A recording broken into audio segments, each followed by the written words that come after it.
स्वागत आहे तुमच्या आजच्या व्लॉगमध्ये। आज आहे हरतालिका पूजा, तेच मी तुमच्यासोबत शेअर करणार आहे। तर इथं मस्त असं रेती घेतलेली आहे, बारीक छान धुवून घेतलेली आहे।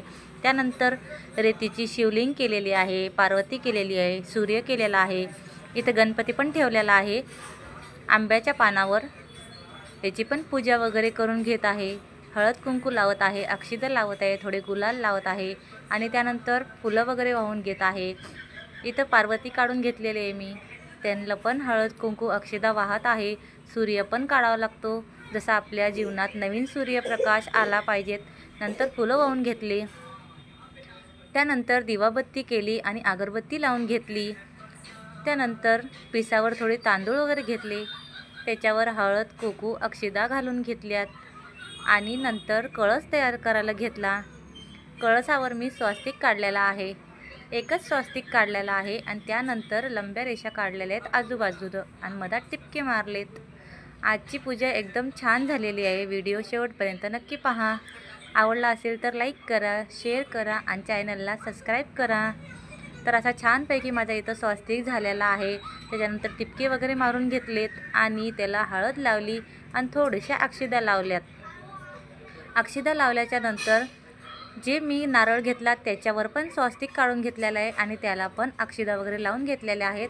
आता या तांब्यामध्ये मी हळद कुंकू अक्षदा आणि 1 रुपयाचं नाणं, सुपारी आणि एक फूल घालून घेतलेलं आहे।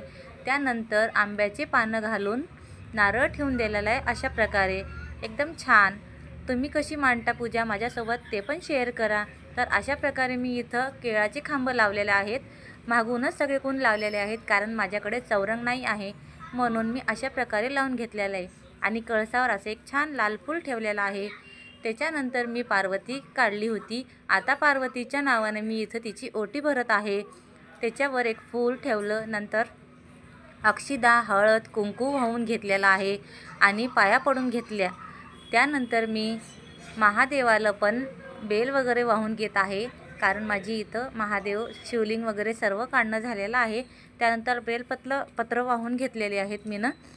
ओम नमः शिवाय जप हा करत करत आपल्याला बेलपत्र वाहून घ्यायचे आहेत आणि त्यानंतर मनोभावे ओम नमः शिवाय म्हणत देवाला प्रार्थना करायची, महादेवाला, हे देवा मला हमेशा सुखी ठेव, माझे सौभाग्य अखंड कायम ठेव। त्याच्यानंतर मी इथं पाण्याचं पात्र भरून ठेवलेलं आहे, त्याला पण हळद कुंकू लावून घेत आहे आणि त्याच्यामध्ये पण फूल वगैरे टाकून घेत आहे।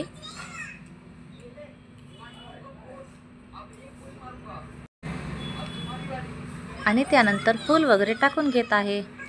त्याच्यानंतर आपण जे वनस्पती आणले होते ते पण वाहणार आहे। त्याच्या पहिले धोत्र्याचं फूल, जे सर्वात प्रिय आहे महादेवाला, ते अर्पण करत आहे। धोत्र्याचं फूल आणि फळ हे महादेवाला खूप प्रिय आहे। त्यानंतर इथं गुळ म्हणून मी प्रसाद ठेवला आणि त्यानंतर इथं फळं ठेवत आहे। तुम्ही जितके फळं असेल तितके ठेवा, माझ्याकडे जितके होते मी तितकेच ठेवलेत। इथं मी ठेवलेलं आहे सीताफळ आणि महादेवाला वाहलेलं आहे धोत्र्याचं फूल आणि फळ। त्यानंतर इथं सीताफळ ठेवल्याच्या नंतर कणीस वगैरे जे पण होतं माझ्याकडे फळं ते सर्व मी वाहून घेतलेले आहेत इथं। आणि अशा प्रकारे पूजा माझी पूर्ण झालेली आहे। केळी वगैरे पण आणली होती, आता केळी वगैरे पण ठेवून देणार आहे मी। जास्त काही ठेवायचं नाही, साधी सिंपल आपली पूजा आपली जशी आहे तशी। आता इथं मी सर्व वनस्पती वाहून घेत आहे आणि त्यानंतर गणपतीला हराळी पण वाहत आहे।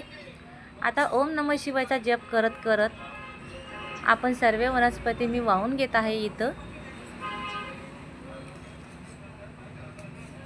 हे देवा, सिंपल अशी माझी हरतालिकेची पूजा केलेली आहे। कशी वाटली कमेंटमध्ये नक्की सांगा। हे सर्व झाल्याच्या नंतर मी पूर्ण शिवलिंगाला जे वनस्पती घातलेले आहेत त्याच्यानंतर माझ्याजवळ अजून धोत्र्याचे फुलं आहेत, ते पण अशा प्रकारे मी ठेवत आहे। महादेवाला प्रिय आहे आणि मला पण धोत्र्याचे फूल हे महादेवाच्या डोक्यावर खूपच ठेवायला आवडतात आणि एकदम सुंदर दिसते पूजा केल्याच्या नंतर। त्यांच्या डोक्यावर ठेवल्यावर माझ्याकडे पांढरे पण फुलं आहेत, त्यानं पण मी डेकोरेशन केलेलं आहे अशा प्रकारे। आणि सर्व झाल्याच्या नंतर इथं रांगोळी वगैरे काढून घेतली, त्यावर कलर वगैरे टाकून घेतला, हळदी कुंकू वगैरे टाकून घेतलं। त्याच्यानंतर आरती केली, त्याच्यानंतर कथा वाचली, नंतर आरती केली आणि कपूर लावला धूप दीप केला आणि अशा प्रकारे माझी इथं पूजा संपन्न झालेली आहे. तुम्ही कशा पद्धतीनं केली कमेंटमध्ये तेही सांगा. आता आम्ही निघालेलो आहोत गणपती बघण्यासाठी. चला तर मग तुम्हाला पण घेऊन चलते गणपती बघायला. तर माझी पूजा वगैरे सर्व झालेली आहे. आता वाजलेले आहेत 8. आता निघलेलो आहे आम्ही बाहेर. चला तर मग आता इथं सर्वात पहिले आम्ही घेतल्या दोघांना चपल्या. आता इथं आलो आम्ही गणपती बघण्यासाठी. 101 गणपती आहेत, मस्त छान आहेत. हे पाळण्यावर बसून आहे गणपती आणि तिची आई आहे पार्वती. एकदम छान झुलत आहे. तर समोरून दाखवते, एकदम छान दिसत आहे. त्याच्या मागचा पण एकदम छान कलर आहे साडीचा, जे गणपती पार्वती बसून आहेत झुल्यावर. एकदम छान मूर्ती आहे, जवळून दाखवली. खूप सुंदर वाटत आहे. आणि इकडं गणपती हातीच्या डोक्यावर बसून आहे आणि इकडं मोठा एक गणपती आहे. छान असे गणपती लावलेले आहेत. मंडपामध्ये बसायसारखे गणपती आहेत इकडं. आणि एका साईडला छोटे घरामध्ये जे आपण बसवतो ते आहेत. छान छान गणपती आहेत. काही खायचे दुकानं वगैरे सर्व तिथंच असतात. पण आता पावसाळा चालू आहे तर पोट खराब व्हायची भीती वाटते. एकदम छान गणपती आहेत इथं महादेवासोबत, श्रीरामसोबत. चला तर मग आजचा व्हिडिओ इथंच एंड करते. Bye bye.